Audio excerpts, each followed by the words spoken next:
After this hath been recited the highly pathetic parva called Stri, Dhritarashtra of prophetic eye, afflicted at the death of his children, and moved by enmity towards Bhima, broke into pieces a statue of hard iron deftly placed before him by Krishna, as substitute of Bhima.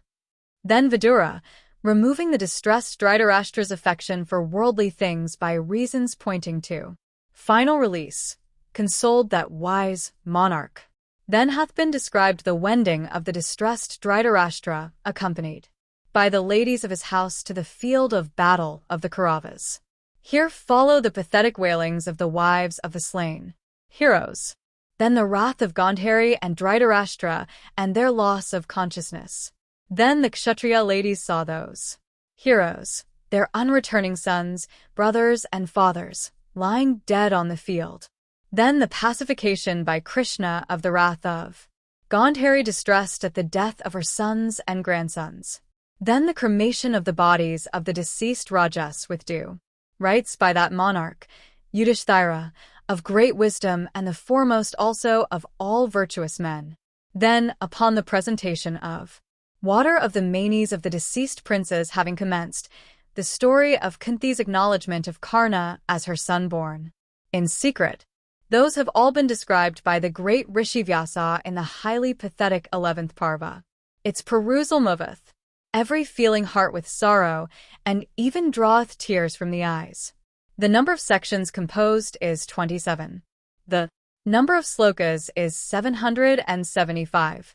12th in number cometh the Sani Parva, which increaseth the understanding, and in which is related the despondency of Yudhishthira on his having slain his fathers, brothers, sons, maternal uncles, and matrimonial relations. In this Parva is described how from his bed of arrows Bhishma expounded various systems of duties worth the study of kings desirous of knowledge. This Parva expounded the duties relative to emergencies, with full indications of time and reasons. By understanding these, a person attaineth to consummate knowledge. The mysteries also of final emancipation have been expatiated upon. This is the 12th Parva, the favorite of the wise. It consists of 339 sections and contains 14,732 shlokas. Next in order is the excellent Anusasana Parva. In it is described how Yudhishthira, the king of the Kurus, was reconciled to himself on hearing the exposition of duties by Bhishma, the son of Bhagirathi. This Parva treats of rules in detail and of dharma and artha, then the rules of charity and its merits, then the qualifications of donis, and the supreme ride regarding gifts. This Parva also describes the ceremonials of individual duty, the rules of conduct, and the matchless merit of truth. This Parva showeth the great merit of brahmanas and kine, and unravelleth the mysteries of duties in relation to time and place. These are embodied in the excellent Parva called Anusasana, of varied incidents. In this hath been described the ascension of Bhishma to heaven. This is the 13th Parva, which hath laid down accurately the various duties of men. The number of sections in this is 146. The number of shlokas is 8,000. Then comes the 14th Parva, Aswamedika. In this is the excellent story of Samvarta and Maruta. Then is described the discovery by the Pandavas of golden treasuries, and then the birth of Parikshit, who was revived by Krishna after having been burnt by the celestial weapon of Aswathaman. The battles of Arjuna the son of Pandu, while following the sacrificial horse, let loose, with various princes who in wrath seized it. Then is shown the great risk of Arjuna in his encounter with Vabravahana the son of Chitrangada, by Arjuna, the appointed daughter of the chief of Manipura. Then the story of the mongoose during the performance of the horse sacrifice. This is the most wonderful Parva called Aswamedika. The number of sections is 103. The number of shlokas composed in this, by Vyasa of true knowledge, is 3,320. Then comes the 15th Parva called Asrambasika. In this, Dhritarashtra, abdicating the kingdom and accompanied by Gandhari and Vidura went to the woods. Seeing this, the virtuous Pritha also, ever engaged in cherishing her superiors, leaving the court of her sons, followed the old couple. In this is described the wonderful meeting through the kindness of Vyasa of the king, Dhritarashtra, with the spirits of his slain children, grandchildren, and other princes, returned from the other world.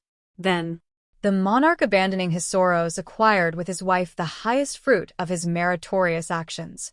In this Parva, Vidura, after having leaned on virtue, all his life attaineth to the most meritorious state. The learned son of Gavalgana, Sanjaya, also of passions under full control, and the foremost of ministers, attained, in the Parva, to the blessed state. In this, Yudhishthira, the just met Narada, and heard from him about the extinction of the race of Vrishnis. This is the very wonderful Parva called Asrambasika. The number of sections in this is 42, and the number of shlokas composed by Vyasa cognizant of truth is 1506.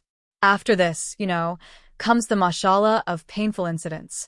In this, those lion-hearted heroes of the race of Vrishni, with the scars of many a field on their bodies, oppressed with the curse of a Brahmana, while deprived of reason from drink, impelled by the fates, slew each other on the shores of the salt sea with the araka grass which, in their hands, became invested with the fatal attributes of the thunder. In this, both Balrama and Kesava, Krishna, after causing the extermination of their race, their hour having come, themselves did not rise superior to the sway of all-destroying time. In this, Arjuna, the foremost among men, going to Dwaravati, Dvarka, and seeing the city destitute of the Vrishnis, was much affected and became exceedingly sorry.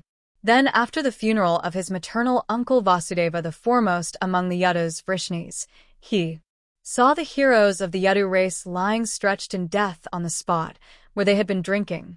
He then caused the cremation of the bodies of the illustrious Krishna and Balrama and of the principal members of the Vrishni race. Then, as he was journeying from Dvarka with the women and children, the old and the decrepit, the remnants of the Yadu race, he was met on the way by a heavy calamity.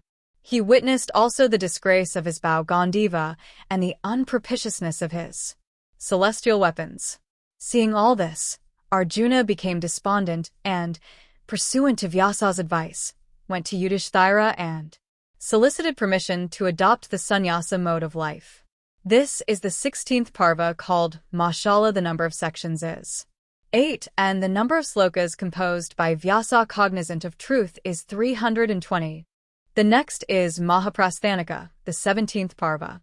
In this, those foremost among men, the Pandavas, abdicating their kingdom, went with Drupadi on their great journey called Mahaprasthana. In this, they came across Agni, having arrived on the shore of the Sea of Red Waters. In this, asked by Agni himself, Arjuna worshipped him duly, returned to him the excellent celestial bow called Gandiva. In this, leaving his brothers, who dropped one after another, and Drupadi also, Yudhishthira went on his journey, without once looking back on them.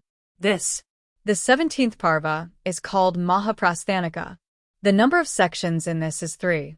The number of shlokas also composed by Vyasa cognizant of truth is 320. The Parva that comes after this, you must know, is the extraordinary one called Svarga of celestial incidents. Then, seeing the celestial car come to take him, Yudhishthira, moved by kindness towards the dog that accompanied him, refused to ascend it without his companion.